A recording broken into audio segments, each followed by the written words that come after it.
اللہ تعالیٰ نے حضرت ابراہیم علیہ السلام کی طرف وحی بھیجی، اے میرے خلیل، اپنے اخلاق اچھے ہی رکھیے گا، چاہے کفار کے ساتھ ہوں۔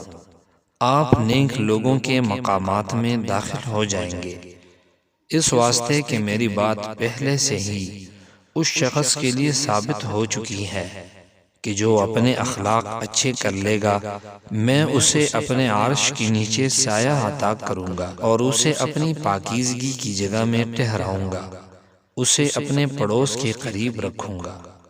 الحکیم طبرانی فی الاوسط عن ابی ہریرہ رضی اللہ تعالی عنہ۔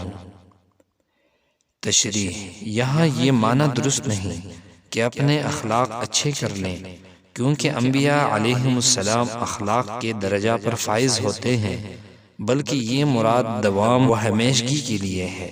مطلب یہ ہے کہ جیسے آپ کے اخلاق پہلے سے اچھے ہیں، انہیں باقی رکھیے گا، اللہ ہی بہتر جانتا ہے۔